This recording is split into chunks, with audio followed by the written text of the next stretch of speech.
If you get annoyed with how often your GO3 screen turns off, then these first two tips are for you. The GO3 screen is set by default to turn off and go to sleep every 30 seconds. You can easily bring it back to life by tapping the screen, but my preference is to turn that feature off altogether, or at least to extend it. So swipe down from the top of the screen, swipe across to the settings cog, and then select general in the menu. Go down to auto sleep, and I change this to either 3 minutes or never. You can still manually make the screen sleep by quick pressing the on button. If you stop using your camera for a certain number of minutes, it will power down altogether, which is great to save battery, but if you need to grab your camera to quickly capture something that's going on, it can be really frustrating. And you can change how long this takes before powering down in the same menu. So swipe down and across to the settings cog, and then down to auto power off. And I usually set this to 15 minutes, and then you can just manually power down by pressing and holding the power button if you're not using your camera. By turning the auto power off altogether, you are of course burning more battery, but there's one thing you can do to save battery, and that's reducing your screen's brightness. So swipe down from the top of the screen and then tap on this icon here, and you can reduce this to minimum and still see the screen clearly enough in most situations. But if you are the sort of person that likes to keep your camera switched off to save battery, then you'll want to turn on quick capture. And quick capture allows you to press the record button when the camera is off, and the camera will then turn on and start recording. Press the record button again and it will stop recording and switch the camera off. You can turn quick capture on by swiping down from the top of the screen and selecting this icon here. And I know what you're thinking, but what shooting mode will it record in when you've selected quick capture? And this can all be set in the settings menu under quick capture settings. So swipe down from the top of the screen and then swipe across to the cog settings menu, and then swipe down to quick capture settings. So you have single press, and this is when the camera is off and you press the button on the front of the camera once, or when the camera is in the action pod and you press this record button once. And you have double press, and this is when you quick press these buttons twice. You can select the shooting mode here, and then it's important to select this here,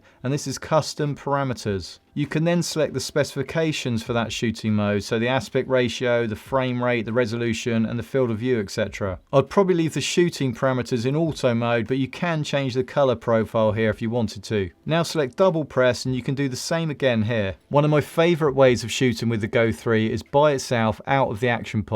And to change which mode you shoot in when you press the record button on the front, you have to change the button settings in the menu. And these are here underneath the quick capture settings that we just looked at, and they're called GO3 button settings. It's the same menu here, so you have to change the settings for single press and double press. And remember, these button settings are for when the camera is being used by itself like this, out of the action pod, and the action pod is turned off. But if you want quick access to more recording options when the GO3 is in the action pod, then you can use the Q button on the side. And the quick button will give you access to your favorite customizable settings. Every quick press of the Q button will take you through a different mode, and they are called different things like skiing, biking, etc. And you have custom 1, 2, 3, 4, and 5. And for each mode, at the bottom of the screen, it tells you what each one is set to with the resolution, frame rate, etc. And you can change the parameters for any of the quick button settings so that they become your favorite settings that you can quickly go to for any given scenario. And to do that, you press the Q button and then you press the plus icon and then select which mode you want to change. So let's create a custom 3, for example.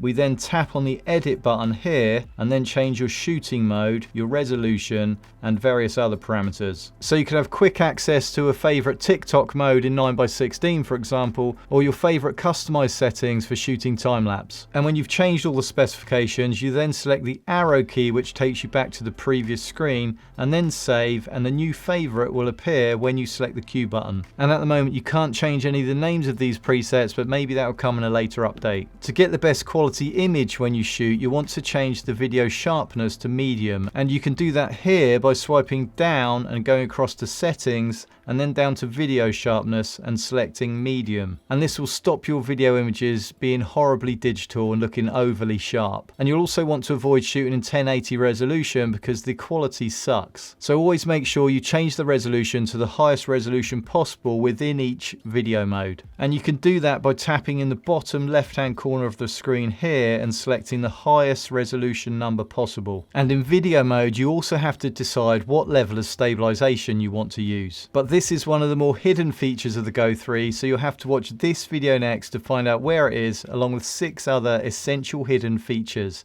I'll see you over there.